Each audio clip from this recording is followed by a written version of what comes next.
Muy buenas noches, sean todas y todos bienvenidos a esta, la misión 1367. Ya le iba a tirar 600 misiones más de un solo tiro, a jornada extra, 1367.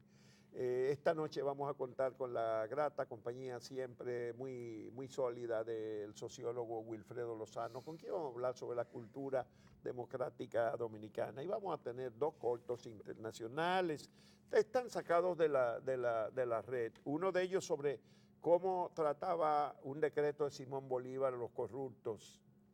Oigan, la corrupción es un mal endémico de la humanidad, pero en ocasiones se ha combatido duramente. Y al final vamos a tener una ternura indescriptible, ese encuentro entre un padre y una niñita chiquita, como de 4 años, que apenas sabe hablar, pero que canta una canción: tienes un amigo en mí y puedes confiar en mí. Cosas muy hermosas que hay, señores, en la vida. Hay muchas cosas que tenemos que relevar: la solidaridad humana, el encuentro entre los seres humanos. Muchísimas gracias por la compañía de este domingo.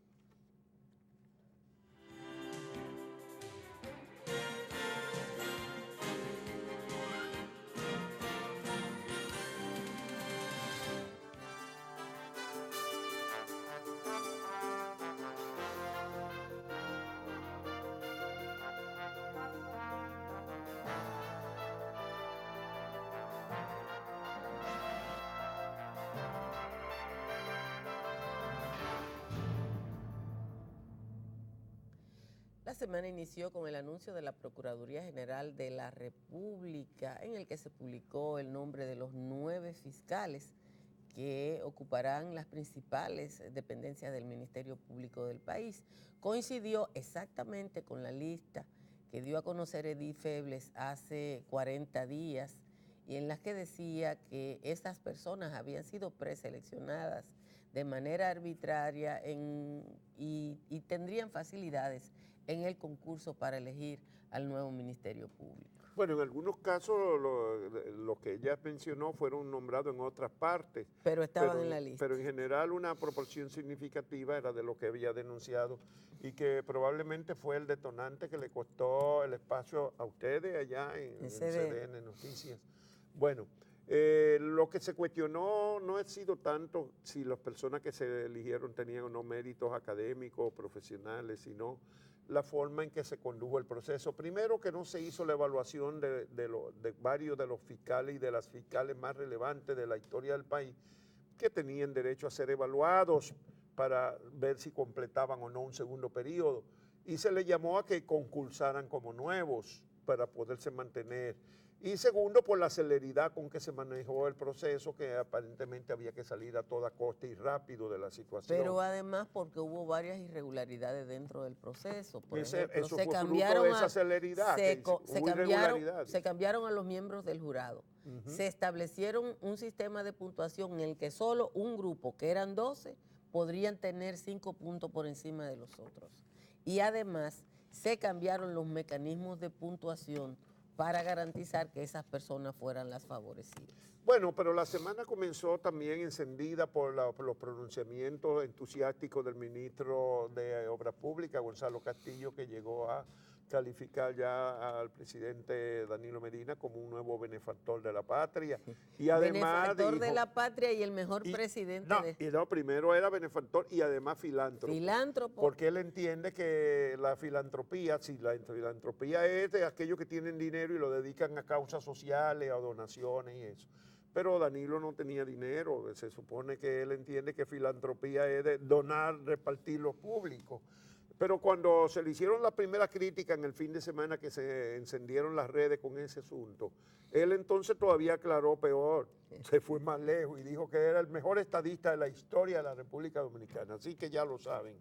Ese fue la distracción de la semana. Y se inscribió, por supuesto, en esa carrera de laudatoria de un presidente que ya no puede ser sustituido, mientras seguían apareciendo nuevos spots en las redes promoviendo la reelección con la misma línea gráfica todos, o sea, que se ve que es la misma mano de obra que está produciendo. Y la misma producción. Sí, mientras tanto, la Junta Central Electoral, a petición exclusiva del Partido de la Liberación Dominicana extendió 30 días el plazo que había otorgado para el establecimiento de las candidaturas presidenciales y la definición de las primarias. Se había establecido el día 6 de noviembre. Los partidos Revolucionario Moderno y el Partido Reformista Social Cristiano aclararon que ellos no solicitaron cambio de fecha. Bueno, ahora será hasta el 5 de diciembre y la verdad es que todavía es muy difícil entender que el Comité Central, que es el que ellos buscaron y señalaron en la ley como el elemento que va a decidir con qué padrón se van a las elecciones, no se entiende que necesite mucho más tiempo, que haya necesitado 30 días más sobre los 75 originales para decidir, reunir el comité central de un partido y decidir con qué padrón se van a Bueno, la es que el Comité Central del Partido de la Liberación Dominicana, que no se ha reestructurado en años, porque todas las decisiones las toma el órgano ejecutivo, que es el comité político. De hecho, en los estatutos del Partido de la Liberación Dominicana se aclara que el comité político no es un organismo, que son los esquemas de dirección. Decisorio. Exactamente, Sino sino de un órgano de ejecución.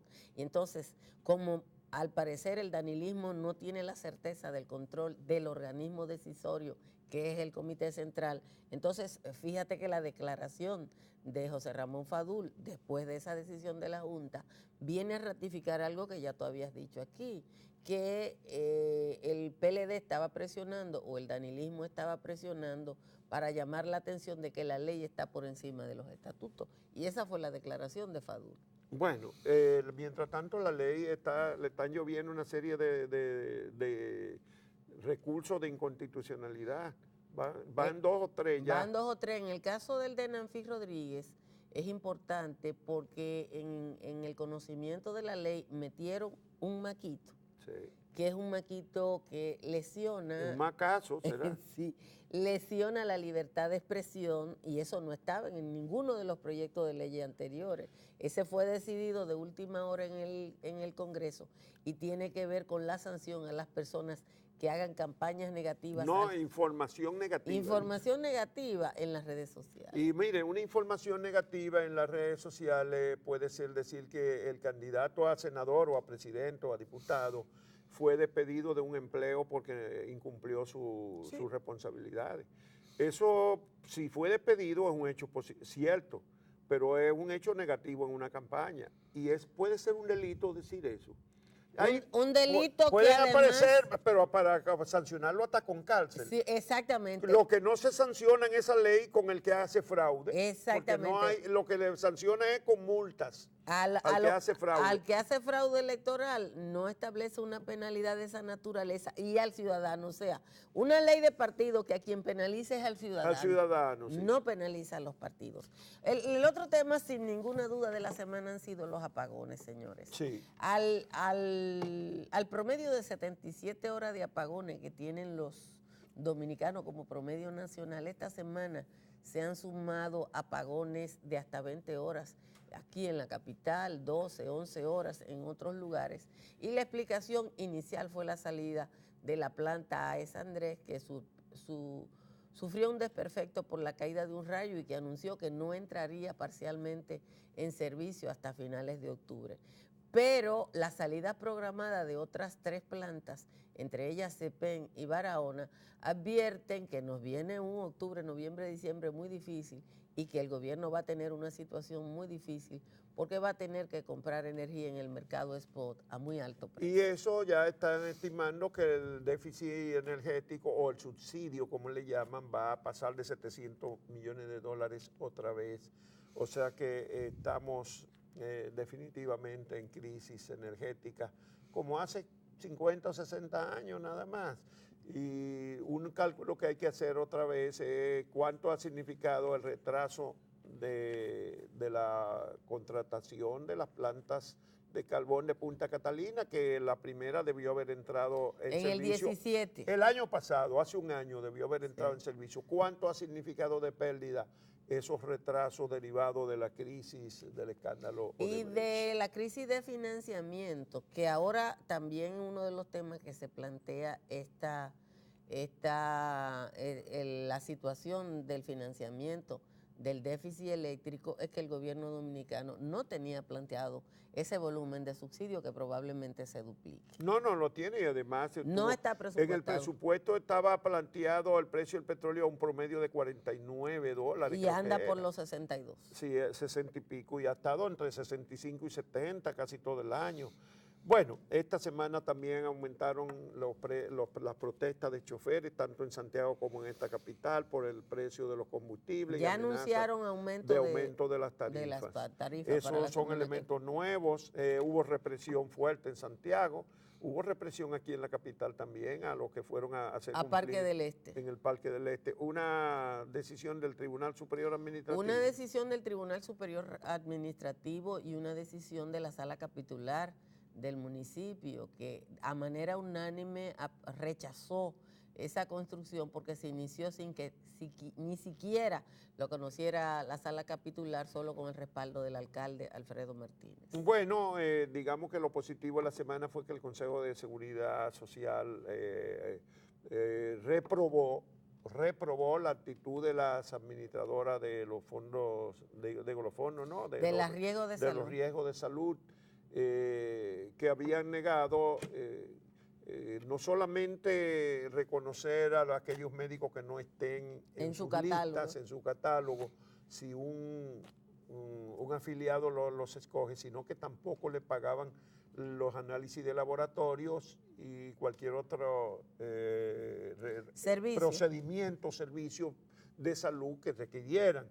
Y el Consejo de Seguridad decidió que había que pagar los análisis y los procedimientos, independientemente de que el médico sea o no, si usted es un afiliado hay que pagárselo. Y eso fue el elemento positivo de esta semana. Claro está que las ARS todavía no lo han admitido y dijeron que lo pensarán. Recuérdense que todas las decisiones favorables a los ciudadanos que ha adoptado el Consejo de la Seguridad Social han sido vetados por el sector empresarial. Y en el ámbito internacional, pues el presidente Saca de El Salvador fue finalmente condenado a 10 años de cárcel y a devolver una parte de más de $300 millones que él sustrajo, él y una banda que creó, del patrimonio del pueblo salvadoreño, lo cual es un elemento positivo muy grande porque es aquí en nuestra región, en Centroamérica, y eso quiere decir, como ha pasado ya en Guatemala, que cerca de nosotros están empezando a sancionar la depredación de lo público y incluso con cárcel para presidente. Hay como 5 en América Central que están bajo investigación. Hay 17 presidentes de América o investigados o sometidos o Pero presos. en América Central hay como 5 en este momento. Y 2 murieron. Y 2 murieron. Bueno, y la otra noticia internacional es la convocatoria que hizo el Papa para comienzo del año próximo de los presidentes de las conferencias episcopales de todo el mundo para ver qué va a hacer la Iglesia frente al descalabro moral que ha significado la comprobación de los excesos con niños y adolescentes del clero durante muchos años. Y esta semana se dieron a conocer que las investigaciones han arrojado más de 3.700 casos en Alemania. Y antes había estado el escándalo en Estados Unidos y se sigue investigando por todas partes. La Iglesia tendrá que adoptar cosas más profundas, decisiones más profundas sobre el particular. Hay una publicación católica que está llamando la atención sobre todo este proceso y llama la atención de que siendo situaciones que se han producido en los últimos 60 años, es notorio que le hayan tocado todas al único papa que las ha enfrentado. Y bueno, adicionalmente hay que decir que los jefes de Estado de Rusia y de China coincidieron en un desfile militar en Rusia, que dicen que es el más grande aún desde la época de la Unión Soviética, en plantearse la necesidad de actuar en conjunto contra el proteccionismo y las sanciones que ejecuta el presidente de Estados Unidos, Donald Trump, que ha sometido con decenas de miles, cientos de miles de millones de dólares de impuestos a los productos chinos a Estados Unidos.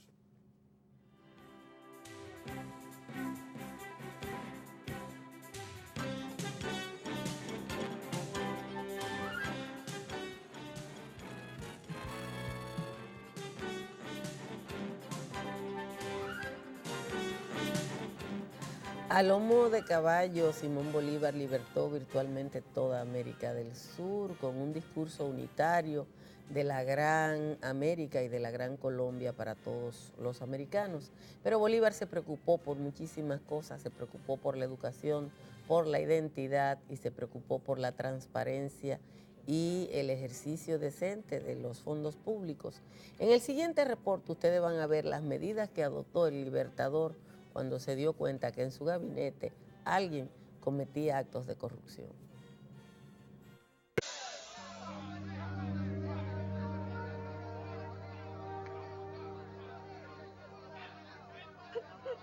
El comandante de la Plaza de Lima, ante el condenado y público presente, procede a dar lectura. En cumplimiento a la orden de fusilamiento decretado por su excelencia el libertador Simón Bolívar, procedemos a leer el decreto que fundamenta la ejecución.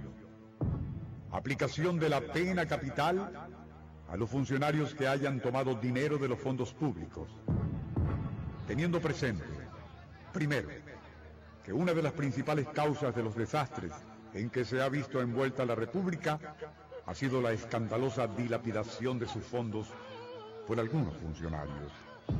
Segundo, que el único medio de extirpar radicalmente este desorden es dictar medidas fuertes y extraordinarias. He venido en decretar y decreto. Artículo primero.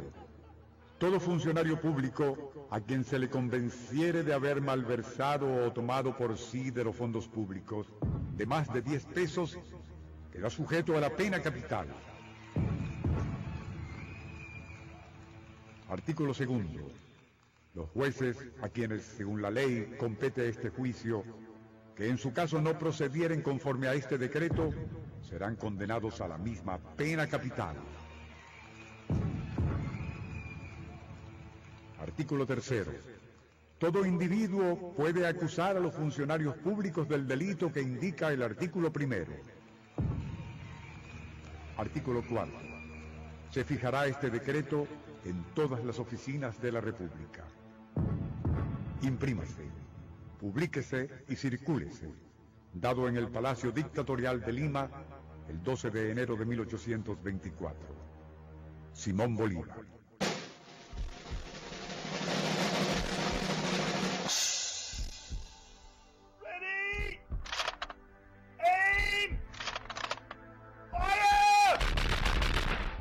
Esta severidad con que Bolívar castigaba la corrupción no era otra cosa que el resultado de la extrema delicadeza con que él cuidaba y hacía cuidar los fondos públicos. Decía Bolívar, la corrupción de los pueblos nace de la indulgencia de los tribunales y de la impunidad de los delitos. Sin fuerza no hay virtud, y sin virtud perece la República.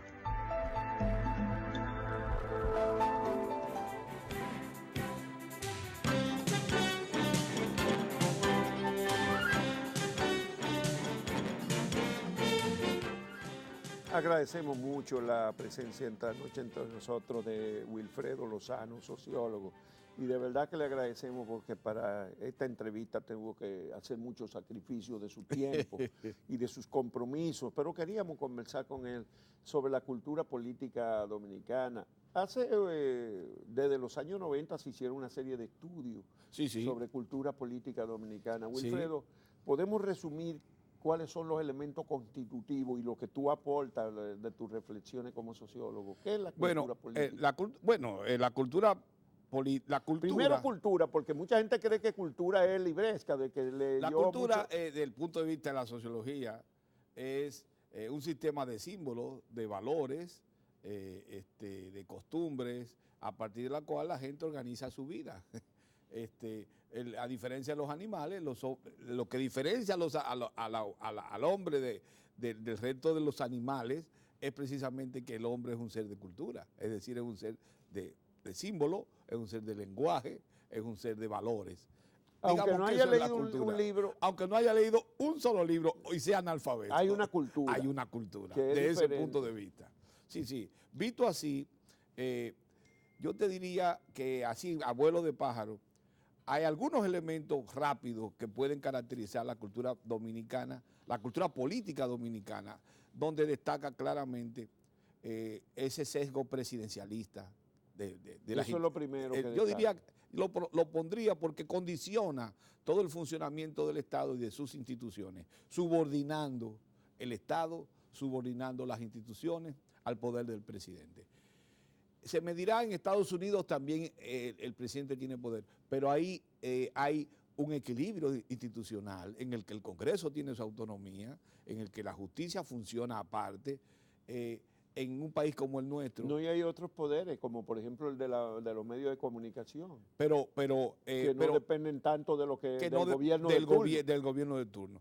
Pero el papel de la prensa es un elemento relativamente moderno. A donde voy es que en países como los nuestros, el presidente lo arropa todo. Y yo creo que en particular en este caso, en la actual coyuntura, hay un presidencialismo desbordado que pudiéramos ver un poquito más tarde. En segundo lugar, yo diría que se ha impuesto como mecanismo de relación entre el liderazgo político, el Estado y la sociedad, en vez de una relación de ciudadanos, de una relación de derechos y deberes de la comunidad frente al Estado, lo que se ha impuesto es la clientelización de la política, la clientelización del poder. En vez de ciudadanos, tenemos clientes. Yo diría que ese es el segundo punto. El tercer punto es la asunción por la élite política, y en este caso el actual régimen es, digamos, el maestro, es la asunción de que el Estado es un bien patrimonial, privado.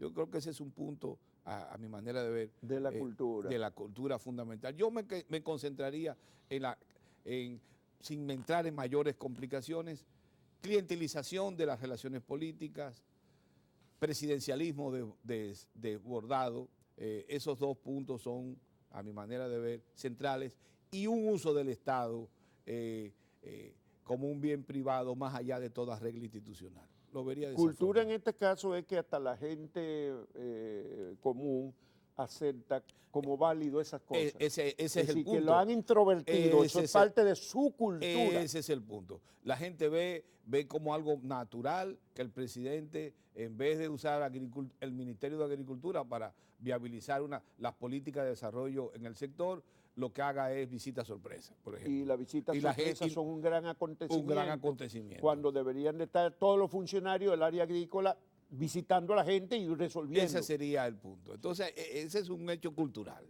El hecho de los programas, por ejemplo, asistenciales, la gente lo ve como una virtud del presidente, como una dádiva. Del presidente. Sí, del presidente. Que le da Entonces, ese punto, claro, no, porque otra cosa es ya el marco institucional en que se mueve esto, pero estoy hablando de los valores, de las Entonces, ideas. dentro de eso se puede ubicar la afirmación del ministro de Obras Públicas reciente de que el presidente es un filántropo, porque la cultura es como que eso es de él, lo que él está diciendo. Por lo que te digo, el patrimonialismo, entonces es un filántropo porque el Estado, ellos lo asumen como algo que le pertenece al presidente y no a ti, a mí, a todos nosotros. Y de ahí que el presidente diga también que yo tengo muy claro, llegué con muy claro yo lo que tengo que hacer y lo estoy haciendo, yo desparramo. Claro, y tú, no, por ejemplo, a mí no me gusta usar estos ejemplos, pero hay que usarlos. Cuando un ejemplo paradigmático es la entrevista que le hizo Yarna. Él podía responder en términos más institucionales, pero la respuesta de él es que prácticamente él es el único hacedor, el único... ¿Cuántas veces? Porque habló en primera persona, 170 veces. Sí, como 170, pero el punto es que para él el Estado no existe como un cuerpo institucional con reglas propias. Para él el Estado es el terreno donde el poder del presidente se expresa y se realiza. Entonces, hablaba de yo he hecho tal cosa, yo he hecho lo otro, y no como resultado. En su momento yo anunciaré, yo decidiré. O sea, y eso es, hay una cultura, y yo me convencí de que con esa entrevista, de que estamos asistiendo a un presidencialismo desbordado que nos introduce en un elemento que no hemos tocado, el peligro autoritario. Por esa ruta no se camina, por otro lado, que no sea avanzar hacia el autoritarismo. No se puede ser demócrata, no se puede sostener y fortalecer la vida democrática sobre la base de la concentración del poder del Estado en una persona. Eso más temprano que tarde termina en soluciones autoritarias. Y en el ámbito nacional eso conduce una vez más a que estamos en un proyecto continuista. ¿Tú crees de verdad que existe eso? Porque hay diversas interpretaciones. Hay otra que ya es parte de la cultura nacional que dice que un presidente no puede anunciar que va a acatar la Constitución y que no se va a repostular porque se queda solo. Eso ocurre en los países donde se respetan las instituciones. Los presidentes se quedan solos. No, en un aun país cuando se diga, bueno, la Constitución no me permite volver a ser candidato. Fíjate, pero el ejemplo de Obama que fue un presidente con un gran liderazgo en sus 8 años de ejercicio de gobierno, al final se le planteó de alguna forma la posibilidad del continuismo y él dijo, no, es que eso no, él dijo, yo estoy convencido y yo he hecho un buen gobierno.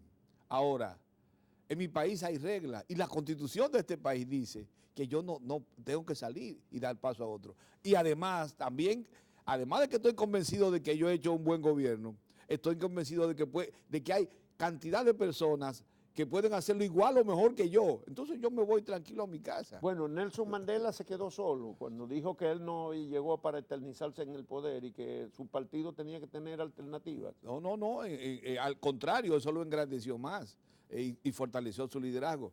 Pero en países como el nuestro, de lo que se trata es exactamente de lo contrario. Porque puede ser que los logreros, los oportunistas, los que busquen fortuna, que digan, este ya no va a funcionar más tiempo, yo no voy a seguir corriendo detrás de él. Pero hay otra parte de la ciudadanía que sustituiría con creces eso, que diría, que por primera vez un hombre honrado reconoce sus limitaciones y entonces vamos a darle más apoyo a este presidente. Pero el punto aquí, Juan, ¿Es posible que eso ocurriera? Podría ocurrir, pero el punto que creo que nos debe importar tiene 2 aspectos. El primero, en una sociedad institucionalizada, los individuos pueden pensar lo que quieran, pero las reglas son las reglas.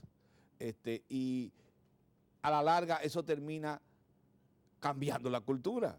Y entonces sería lo más normal del mundo que el presidente sencillamente al final de su mandato se va. Pero también sería parte de la cultura el hecho de que hasta el último día el presidente manda y no se quedaría solo. Entonces, ese es un asunto que en este país no se entiende. Se cree que el presidente cumplir con su deber institucional, que implica salir de ahí cuando termina su mandato, es la conducta del pendejo, que teniendo el poder lo cede. Entonces, eso solo es una cultura política autoritaria, bueno, también centralista. Hay otro elemento cultural es que el poder no se cede. Sí, pero es parte eso se constituye en una... Pero eso es parte de una cultura, no es que el poder se cede o no se cede. Y aquí te voy a introducir una idea de un filósofo político francés, Lefort. Lefort dice que a diferencia de los otros regímenes políticos, hasta el momento en que llega la democracia es un régimen que supone un poder vacío. Es decir, la presidencia de la República, los senadores, los diputados, los alcaldes, no son dueños de esos puestos. La comunidad ha decidido ponerlos como sus representantes por un tiempo determinado. Pasado ese tiempo, ese tipo se tiene que ir. Es decir, hay un espacio vacío que se ocupa en un marco de competencia política entre iguales y entonces esa persona cumple una función temporalmente limitada. Entonces, por eso dice Lefort, la democracia supone un poder vacío, es decir, un poder institucional en el que hay un límite de tiempo para su ejercicio. Y eso lo cumple todo el mundo, lo cumple el que elige al presidente y lo cumple también y sobre todo el presidente. Entonces, estamos en las antípodas de lo que es el ideal democrático, naturalmente. Bueno, pero muchos años de combate al continuismo y a esa cultura presidencialista, parece que no dan tanto fruto.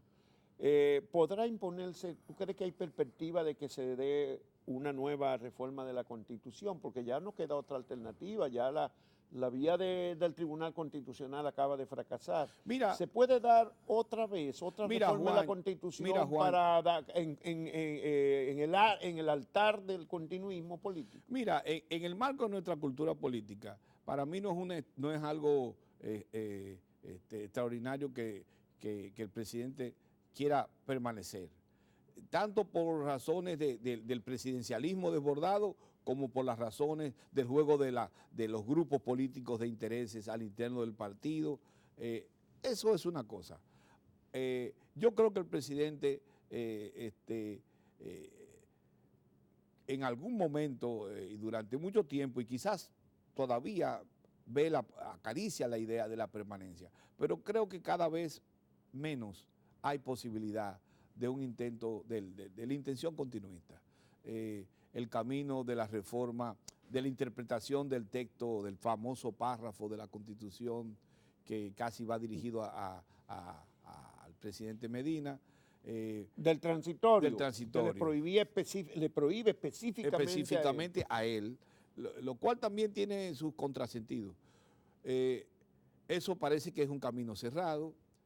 En el Congreso, en la derrota de la idea de Danilo de unas primarias abiertas, simultáneas para todo el sistema y obligatorias, también revela que el presidente no tiene un poder completo, hasta reconocido en la carta que él hizo cuando envía al Congreso que se renegocie esto.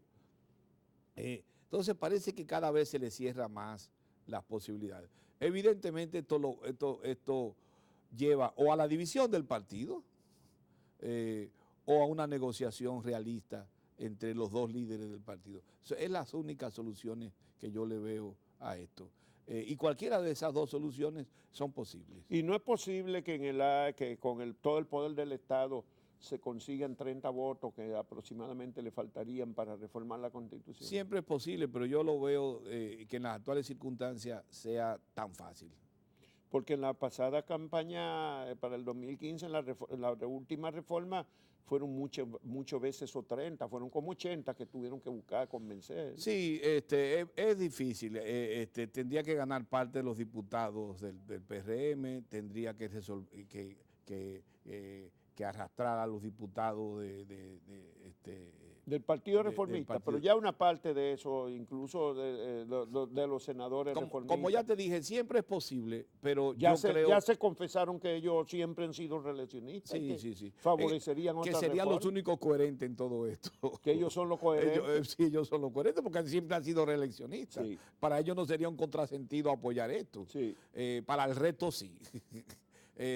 Bueno, pero el punto a donde voy es la dificultad creciente que encuentra el presidente para un proyecto continuista que me parece cada día más clara. Y en cuanto a los otros sectores de la sociedad dominicana, vamos, primero los partidos de oposición, pero yo quiero ver también tu visión del resto de la sociedad, que tiene un papel predominante, en algunos momentos ha sido relevante. Por ejemplo, a Leonel Fernández en el 2012 se le cerró el paso, aunque reunió 2.400.000 firmas. Yo no lo vi, yo no leí todas esas firmas. Pero bueno, pero eso fue lo que ellos dijeron. Le entregaron en carretilla en un multitudinario acto de 10.000 personas en el Palacio de los Deportes y quedaron 5.000 afuera. Sí. Para que él, y se pasaron un año buscando esa firma. Al final, él tuvo que entender que la sociedad como que se le cerró el paso. Pero es interesante eso que tú dices ahora, porque si hay un elemento nuevo en esta coyuntura, que a diferencia de las elecciones pasadas, yo siento que hay una sociedad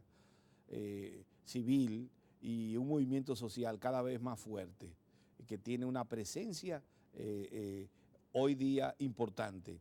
Y cualquier decisión política que tome la oposición está inevitablemente obligada a pasar por esos niveles. Es decir, los partidos solos no pueden lograr crear una estrategia política triunfadora si no incorporan de alguna manera la fuerza del movimiento social y el peso de una sociedad civil cada vez más significativa. Yo sí creo que ese es un punto nuevo en la política dominicana, en la política de partidos, si se quiere.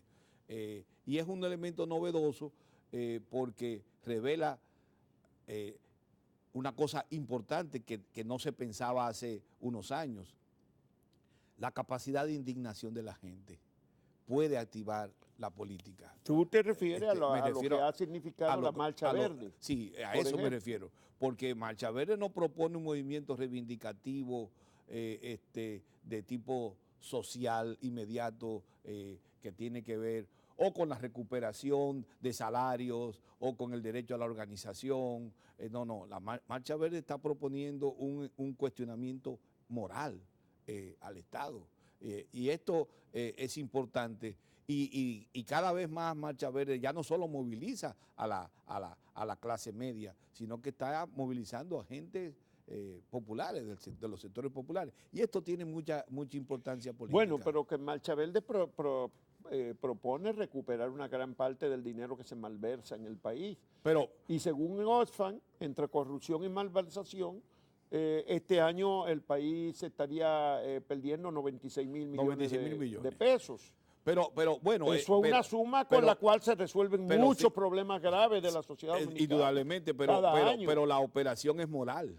Es decir, esto iría al Estado y el Estado traduce esto en políticas y las políticas de alguna forma le llegan a la gente. Pero la indignación es un fenómeno moral. Bueno, en México esa indignación jugó un papel, Sí. porque el programa de López Obrador, Obrador. puso mucho énfasis en el combate a la corrupción y en disminuir la malversación y el derroche, hasta el punto que se tiene un programa de economía de 26.000 millones de dólares al año. Pero eso son sumas, 26.000 millones de dólares, casi el doble del presupuesto de la República Dominicana. Lo que está planteando de economizarse, exactamente, ¿verdad? Exactamente. Pero a donde yo voy, Juan, y quiero reiterarlo, es que a contrapelo de lo que muchos analistas piensan, de que el dominicano sencillamente se movía por intereses particularistas, se movía por intereses meramente clientelares. La Marcha Verde está revelando una acción ciudadana. Sí. Este es un punto que me parece importante. No podemos ya, a partir de Marcha Verde, asumir que el dominicano, que la ciudadanía está simplemente cautiva en una cárcel clientelar. Esto puede pasar quizás en niveles de la población de muy escasos recursos, e incluso en estos. La presencia popular en Marcha Verde implica un cuestionamiento a la eficacia total del clientelismo asistencial. Entonces, esto abre la brecha, abre un espacio, y en este caso positivo, para un cuestionamiento de la política tradicional de este país. Y eso habla bien, yo creo, de las posibilidades a futuro. Los que tienen que interpretar con claridad esto son los partidos. Bueno, ahí está la responsabilidad de la oposición. Ahora en este momento parece que hubo un revés en cuanto a que se ha dispersado un poco.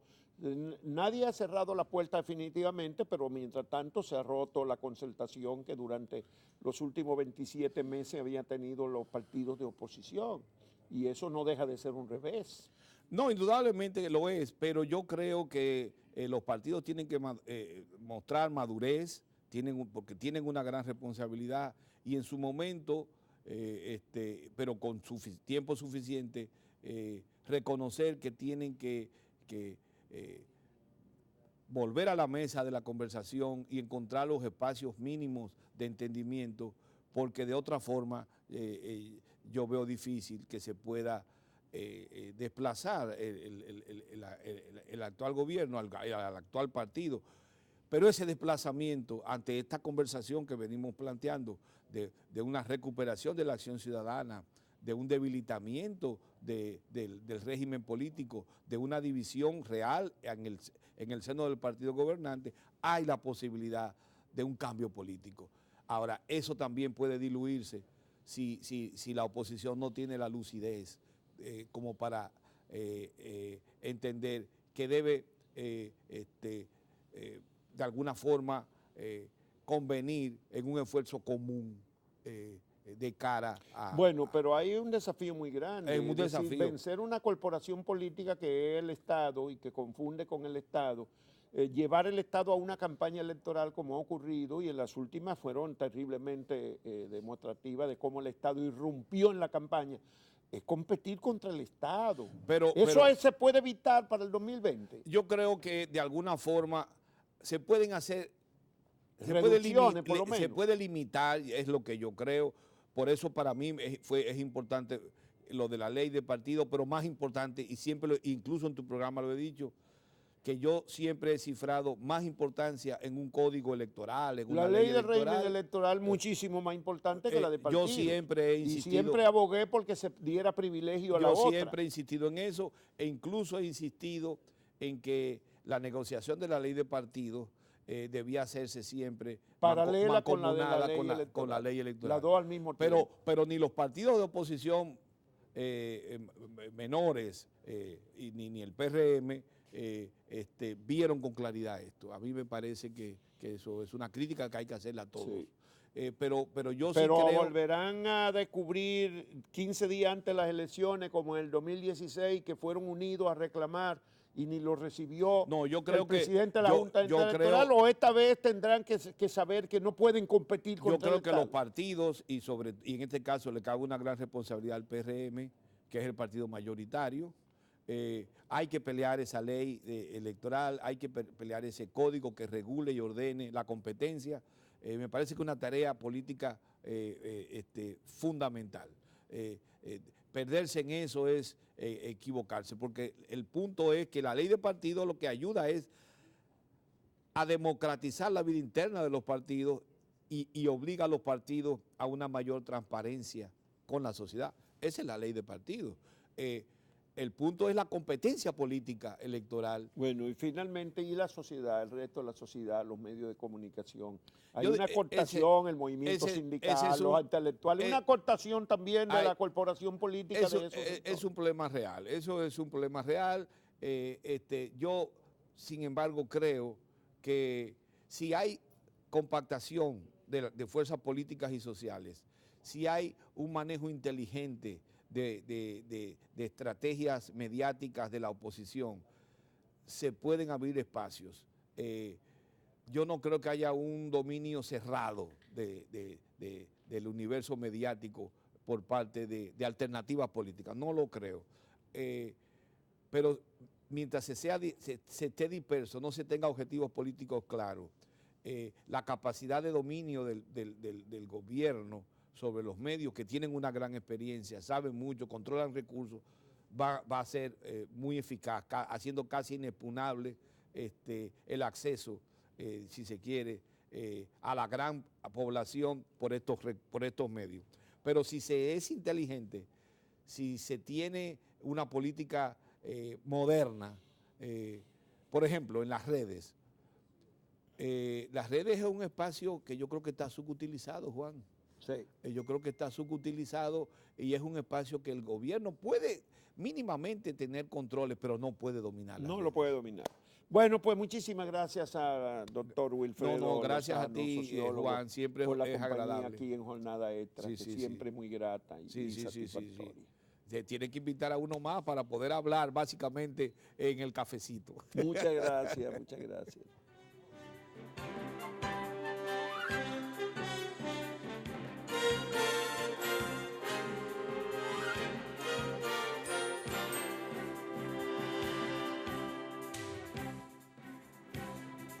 Siempre hay espacio para la ternura y para el amor, y siempre hay espacio para que aprovechemos esos espacios de ternura. Con esta hermosa canción de un padre y su hija, despedimos esta edición de Jornada Extra. Nos encontramos de nuevo en vivo el próximo domingo. You got a friend in me? Yep, by Claire and Dad. By Claire and Dad.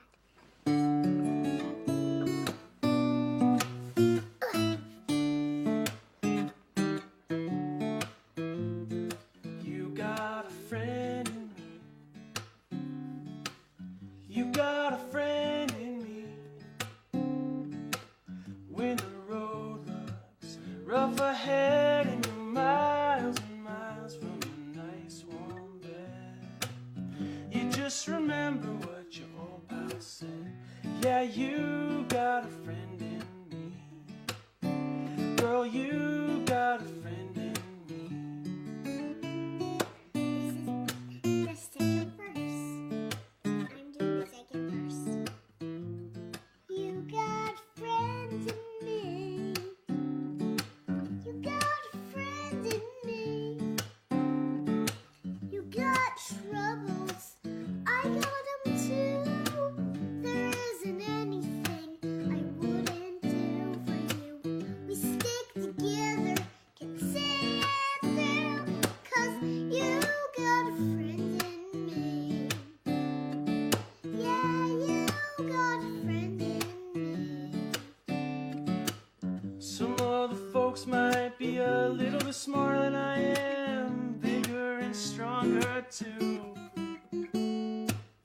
But none of them will ever love you the way I do. It's just me and you, girl. And as the years go by, Our friendship will